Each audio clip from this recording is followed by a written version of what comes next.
दोस्तों नमस्कार। उत्तर प्रदेश की सियासत पर पूरे देश की निगाहें लगी हुई हैं। एक तरफ तो भारतीय जनता पार्टी के राम मंदिर का केंद्र रहा उत्तर प्रदेश उस पूरे राजनीति के अपने सबाब पर पहुंच चुका है। वो आंदोलन जो बाबरी मस्जिद के विध्वंस से आगे बढ़ा था, आज वो मंदिर के निर्माण तक पहुंच चुका है और उसका पूरा फायदा उठाने की कोशिश बीजेपी कर रही है। आरएसएस, विश्व हिंदू परिषद और भी तमाम जो हिंदुत्ववादी संगठन हैं, वो राम मंदिर के उद्घाटन को एक बड़ा पॉलिटिकल इवेंट बना रहे हैं। घर घर तक जाने की उनकी कोशिश है। राम मंदिर के निर्माण को लेकर के बीजेपी के फेवर में प्रचार करने की, और यही कारण है कि उत्तर प्रदेश से ही बीजेपी की सारी उम्मीदें हैं।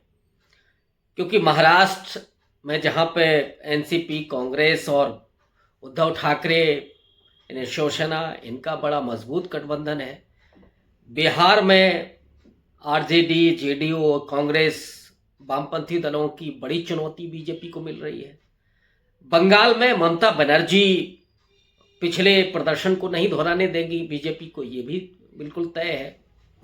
नॉर्थ ईस्ट की जहां 25 सीटें हैं, वहां जाने की हिम्मत नरेंद्र मोदी नहीं कर पा रहे हैं मणिपुर के घटनाक्रम के बाद। दक्षिण भारत का किला पहले ही ध्वस्त हो चुका है, वहां पे कांग्रेस मजबूत हो रही है।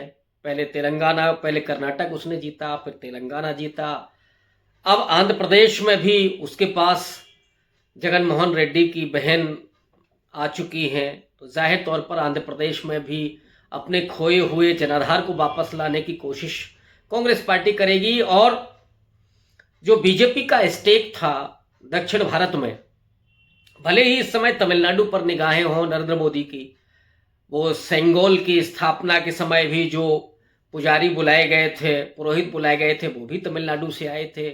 इधर काशी तमिल संगम कराया जा रहा है। तो निगाहें हैं नरेंद्र मोदी की, लेकिन राजनीतिक परिस्थितियां ऐसी हैं कि बीजेपी दक्षिण भारत से लगभग आउट हो चुकी है। उसके लिए दरवाजा तो छोड़ दीजिए, खिड़की भी नहीं बची है। ले दे करके उसकी जो निगाहें वो पश्चिमी भारत जो हिस्सा है, राजस्थान का, गुजरात का, और सबसे ज्यादा उत्तर प्रदेश।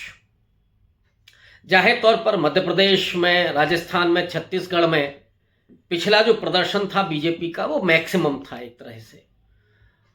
उससे ऊपर जाना बहुत मुश्किल है बीजेपी के लिए। तो जो महाराष्ट्र, बंगाल, बिहार से बीजेपी कमजोर होगी, जो सीटें कम आएंगी, उसकी भरपाई कहां से होगी? नॉर्थ ईस्ट से अब वो उतनी उम्मीदें उनकी हैं नहीं। दक्षिण भारत में जो कमजोर हुई है पार्टी, उसकी भरपाई कहां से होगी?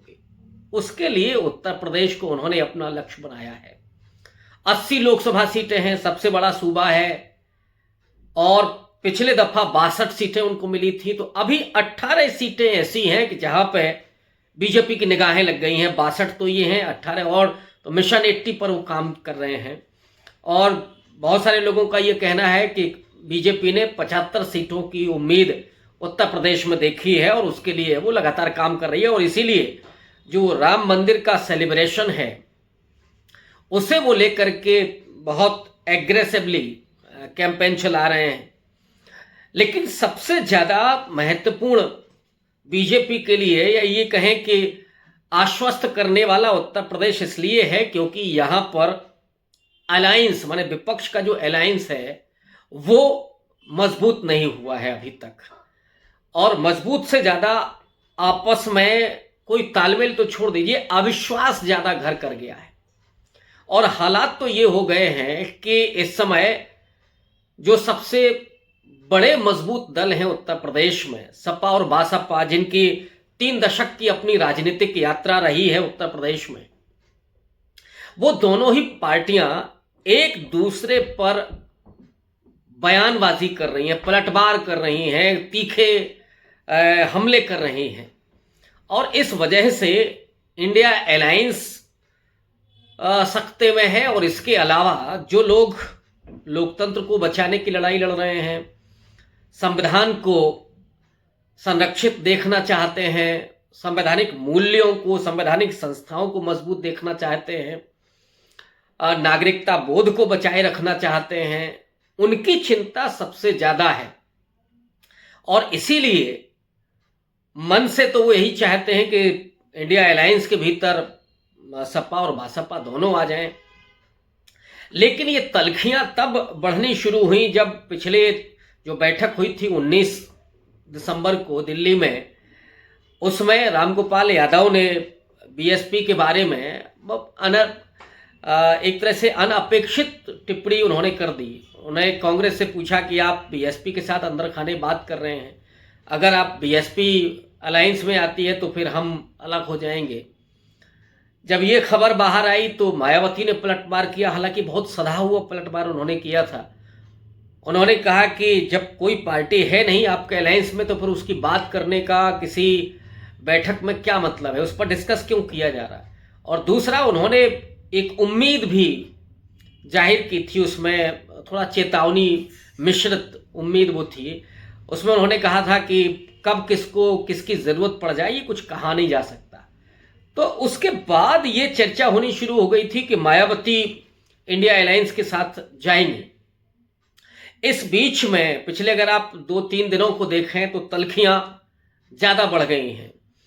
जो उम्मीदें नीतीश कुमार से की जा रही थी, कांग्रेस पार्टी से की जा रही थी, हालांकि राहुल गांधी के बारे में ये खबर आ रही है कि वे बीएसपी को गठबंधन में चाहते हैं और उसके लिए खुद कांग्रेस को सैक्रिफाइस करने के लिए वो तैयार कर रहे हैं। अगर बीएसपी को यहाँ वो उनके अनुसार सीट नहीं दे पाते हैं तो फिर वो एडजस्ट करेंगे राजस्थान में, छत्तीसगढ़ में, मध्य प्रदेश में, और ऑब्वियस है कि उसका फायदा कांग्रेस पार्टी को भी मिलेगा। लेकिन उत्तर प्रदेश में ही जब अखिलेश और मायावती के बीच ये तल्खियां बढ़ गई हैं, और तल्खियां एक बयान से बढ़ी जो कल अखिलेश यादव ने बलिया में एक पत्रकार के सवाल के जवाब में, जब उसने पूछा कि मायावती अलायंस में आएंगी कि नहीं आएंगी या आप क्या चाहते हैं, तो अखिलेश यादव ने एक तरह से तंज करते हुए उन्होंने कहा कि बाद की गारंटी कौन लेगा, क्या आप गारंटी लेंगे बाद की। यानी वो सीधे तौर पर अविश्वास था मायावती पर कि वो अलायंस में आएंगी लेकिन बाद में बीजेपी के साथ जा सकती हैं। ऑब्वियस है कि मायावती को इस पर संज्ञान लेना ही था, उन्हें दिक्कत तो होनी ही थी इस बात को लेकर के। उन्होंने तुरंत अखिलेश यादव को जवाब दिया कि वो अपने गिरबान में झांक करके देखें। उन्होंने याद दिलाई कि 2019 के पार्लियामेंट के आखिरी सेशन में उनके पिता मुलायम सिंह यादव ने आशीर्वाद दिया था कि नरेंद्र मोदी दोबारा चुन करके आए। तो ये जो पलटवार था, मायावती वहीं तक नहीं रुकती हैं। आज उन्होंने कई ट्वीट एक साथ किए और वो ट्वीट ये कह रहे हैं कि अब शायद चीजें हद से बाहर जाने लगी हैं। मायावती ने सीधा समाजवादी पार्टी पर दलित विरोधी होने का आरोप लगा दिया। उन्होंने अपने ट्वीट में लिखा कि अति पिछड़े और दलितों की विरोधी रही है समाजवादी पार्टी। जाहिर तौर पर उन्होंने 2 जून 1995 के उस गेस्ट हाउस कांड का भी जिक्र कर दिया। उन्होंने लिखा कि उस समय जिस तरह से उनके ऊपर हमला हुआ था व्यक्तिगत तौर पर, और अभी भी उन्हें असुरक्षा है, डर उनको लग रहा है। और जिक्र उन्होंने कर दिया कि जो समाजवादी पार्टी के सत्ता के समय उनके घर, उनके ऑफिस के सामने जो पुल बनाया गया था लखनऊ में, उसका उस समय विरोध भी किया था बीएसपी ने। लेकिन आज उन्होंने जो ट्वीट किया, उन्होंने कहा कि मुझे सिक्योरिटी चाहिए, उस पुल की वजह से उनको खतरा है। ये कहने का मतलब क्या है? क्या मायावती अपने जरिए उन दलितों के भीतर ये डर पैदा करना चाहती हैं और समाजवादी पार्टी के बारे में वो नैरेटिव सामने रखना चाहती हैं जिसका फायदा बीजेपी को मिल सकता है? ऑब्वियस है, मिलता रहा है। समाजवादी पार्टी जब सत्ता में रही है तो कुछ उस पर आरोप रहे हैं, कुछ सच्चाइयां रही हैं, लेकिन उससे ज़्यादा जो मीडिया है उस मीडिया के जरिए ज़्यादा बदनाम किया गया। ठीक वैसे ही जैसे बिहार में लालू यादव का जंगल राज था। असल में स्थितियां ये हैं कि जब दलित और पिछड़े सत्ता में आते हैं तो जो मीडिया में बैठा हुआ अपर कास्ट है उसे ये बर्दाश्त नहीं होता है, और तब फिर वो कभी मायावती को वो दौलत की बेटी कहता है, कभी लालू के जंगल राज को की बात करता है, कभी समाजवादी पार्टी को गुंडों की सरकार कहता है, वगैरह वगैरह। तो कुछ सच्चाइयां, लेकिन उन सच्चाइयों को जिस तरह से बढ़ा चढ़ा करके दिखाया जाता है, तो मायावती ने आज वही कहा कि असुरक्षा है, उनको खतरा है उनकी जान को, और जो अभी उत्तराधिकारी उनके चुने गए या बनाए गए आकाश आनंद, उन्होंने तो रिट्वीट करते हुए लिखा कि चढ़गुंडों की छाती पर मोहर लगेगी हाथी पर। ये पुराना नारा है, जब सपा और बासपा के बीच चुनावी राजनीति होती थी उत्तर प्रदेश में, तीसरी चौथी कोई पार्टी थी ही नहीं। कांग्रेस का भी तो वजूद 1989 से नहीं है, लेकिन भारतीय जनता पार्टी भी उस समय स्ट्रगल कर रही थी। आमने सामने केवल सपा और बासपा यानी दलित और पिछड़ों के बीच, या ये कहें कि M22 समीकरण बनाम दलित और अति पिछड़ा ये राजनीति होती थी। उस समय की बात कुछ और थी। वो ये तलखियां कम हुई जब बीजेपी सरकार में आ गई 2014 में, केंद्र में वो सरकार में आई। फिर 2019 के चुनाव में या 17 में तो उत्तर प्रदेश में भी बीजेपी सरकार में आ गई। तो 19 के चुनाव में अखिलेश यादव ने जो पहल की थी उसका परिणाम दिखा कि मायावती और अखिलेश यादव एक मंच पर आए। दोनों राजनीतिक दलों के बीच गठबंधन हुआ। डिम्पल यादव ने मंच पर सार्वजनिक रूप से मायावती के पैर छुए। तो ऐसे लगा कि जैसे ये बर्फ पिघल रही है, जो पिछले 2.5-3 दशकों की जो अविश्वास था, जो एक दूसरे को राजनीतिक प्रतिद्वंदी नहीं बल्कि शत्रु की नज़र से देखा जा रहा था, समाज भी उसी तरह से विभाजित था, वो बर्फ पिघल रही थी, विश्वास बढ़ रहा था। और मायावती ने उस समय गेस्ट हाउस कांड में जो FIR थी उसको भी वापस लिया। तो इससे ऐसा लगा था कि अब ये जो बहुजन की राजनीति है उत्तर प्रदेश में, जो कभी 93 में हुआ था, बाबरी मस्जिद विध्वंस के बाद उस चुनाव में मिले मुलायम कांशीराम वाला जो नारा चला था और बीजेपी को उन्होंने पराजित करने में बड़ी भूमिका अदा की थी, लगा कि 19 के चुनाव में भी कुछ ऐसे ही होने जा रहा है। तो जो केमिस्ट्री सपा बासपा के नेताओं के बीच में बनी वो जमीन पर उस तरह से नहीं बन पाई। हालांकि 15 सीटें मिली दोनों को मिलाकर के, सपा को 5 सीटें प्राप्त हुई, BSP को 10 सीटें मिली। लेकिन उसके कुछ दिनों के बाद ही मायावती ने ये आरोप लगाते हुए कि समाजवादी पार्टी का वोट उन्हें ट्रांसफर नहीं हुआ है, उन्होंने गठबंधन तोड़ दिया। और ये मायावती की अपनी पुरानी राजनीति है, ये कोई आश्चर्य में डालने वाली नहीं थी। लेकिन ये कहीं कसक अखिलेश यादव के दिल में रह गई। एक परिपक्व राजनेता को, हालांकि जो तमाम इस तरह के राजनीति में घात प्रतिघात होते हैं उनको बहुत दिल में दबा करके रखना होता है और रणनीति से काम करना होता है। लेकिन अखिलेश यादव जिस तरह से कल उन्होंने बलिया में कहा, उससे जो एक उम्मीद बन रही थी वो उम्मीद भी चौपट हो गई है। अब सवाल ये उठ रहा है कि क्या नीतीश कुमार और सोनिया गांधी इसके लिए पहल करेंगी? क्या दोनों लोगों को वो एकजुट कर सकती हैं? डेफिनेटली कर सकती हैं, उनमें ये काबिलियत है। और सोनिया गांधी बहुत सम्मान करती हैं मायावती का। अखिलेश यादव, ऐसा नहीं है कि सोनिया गांधी या नीतीश कुमार की बात को टालते हैं, तो अभी उम्मीदें बरकरार हैं। लेकिन ये जो तलखियां हैं उससे फायदा जाहिर तौर पर भारतीय जनता पार्टी को मिल सकता है और आज अमित शाह और नरेंद्र मोदी खुश होंगे। लेकिन इनमें से अगर एक भी पार्टी बाहर रहती है, क्योंकि आने वाला लोकसभा चुनाव 2 ध्रुवीय चुनाव होने जा रहा है। एक तरफ बीजेपी होगी, उसका गठबंधन होगा, NDA होगा, दूसरी तरफ इंडिया अलायंस होगा। कांग्रेस, सपा, RLD अभी इंडिया अलायंस में है और कांग्रेस पार्टी की कोशिश है कि BSP भी शामिल हो जाए। तो जो भी तीसरे पार्टी के रूप में मौजूद होगा, इस देश का अवाम तय कर चुका है कि उसे या तो बीजेपी के पक्ष में वोट करना है या बीजेपी के अगेंस्ट वोट करना है। और जो पार्टी तीसरी होगी वो उस तरह से महसूस होगी जैसे वो बीजेपी का सहयोग कर रही है, वो चाहे सपा हो चाहे बासपा हो। और उत्तर प्रदेश की जिस राजनीतिक जमीन को मैं समझता हूँ, जितना समझता हूँ, उससे ये लगता है कि जब BSP अगर बाहर रहती है तो ऑब्वियस है कि लोग बीएसपी को बीजेपी के मददगार के रूप में देखेंगे और तब जो बीएसपी का जनाधार है वो घट करके 4-5% रह सकता है, यानी भविष्य भी खत्म हो जाएगा बीएसपी का। और ये गलती मायावती नहीं कर सकती है। जितना मैं उनकी राजनीति को समझता हूँ, वो एक बेहतरीन रणनीतिकार हैं, बड़ी हार्ड बार्गेनर हैं, और मुझे तो लगता है कि जितना जो कुछ भी हो रहा है वो अपनी राजनीति को मजबूत करना और इसी बना पर वो हार्ड बार्गेनिंग करेंगे। तो मायावती अपने पैर पर कुल्हाड़ी नहीं मार सकती है।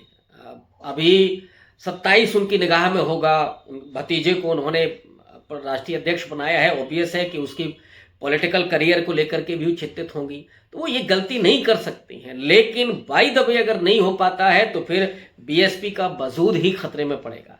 उसी तरह से समाजवादी पार्टी में अगर अखिलेश यादव ये नादानी करते हैं कि वो मायावती की वजह से साहब हम इंडिया अलायंस में नहीं जाएंगे, ये गलती करते हैं, तो फिर उनके पास उनका अपना कोर वोटर भी हाथ में नहीं रहेगा। जो मुस्लिम मतदाता है वो ऑब्वियस है कि इंडिया अलायंस के साथ जाएगा, उसमें चाहे शिवसेना हो, चाहे शरद पवार हो, चाहे मायावती हो, चाहे ममता बनर्जी हो, उसे इंडिया अलायंस के साथ जाना है, क्योंकि उसके लिए सर्वाइवल का सवाल है। उसी तरह से जो भी एंटी बीजेपी वोटर है, जो जैसे संविधान की चिंता है, लोकतंत्र की चिंता है, आरक्षण की चिंता है, रोजगार की और महंगाई की वजह से जो पीड़ित है, वो बीजेपी को हराने के लिए उसी की तरफ वोट करेगा जो सीधे लड़ रहा होगा। समाजवादी पार्टी भी अगर ये गलती करती है तो मैं समझता हूँ कि 7 से 8% पर सिमट जाएगी समाजवादी पार्टी, और ये एक तरह से अपने पैर में कुल्हाड़ी मारना होगा। अखिलेश यादव अभी यंग हैं, एक लंबी राजनीति है उनके सामने, और उत्तर प्रदेश जैसे सबसे बड़े सूबे के मुख्यमंत्री रह चुके हैं। अब उन पर क्या दबाव है क्या नहीं है मैं नहीं कह सकता, क्योंकि इस तरह की भी पॉलिटिकल गॉसिप है कि सपा बासपा दोनों पर दबाव है अमित शाह का। लेकिन वो केवल गॉसिप ही मैं समझता हूँ। मैं केवल उस रणनीति को देख रहा हूँ कि अखिलेश यादव को इस बात को समझना होगा कि इस तूतू मैमे में एक तो फायदा बीजेपी का होगा, और दूसरा बीजेपी अगर तीसरी बार आती है तो फिर ये पार्टियां सर्वाइव भी नहीं कर पाएंगी। अभी जो थोड़ी बहुत उम्मीद बची है, उसके बाद फिर इनको ख़त्म करने में नरेंद्र मोदी को चुटकी भर समय नहीं लगेगा। इसलिए ये नादानी मुझे नहीं लगता है कि अखिलेश यादव भी करेंगे, और नीतीश कुमार अभी हैं, तेजस्वी यादव हैं, तो ये उम्मीद बरकरार है। और आने वाले वक्त में देखते हैं क्या होता है, लेकिन मैं अभी भी उम्मीद रखता हूं कि दोनों एक साथ आएंगे, इंडिया अलायंस के साथ आएंगे, जिससे बीजेपी से मुकाबला करने में इंडिया अलायंस को मदद मिलेगी। बहुत शुक्रिया, धन्यवाद।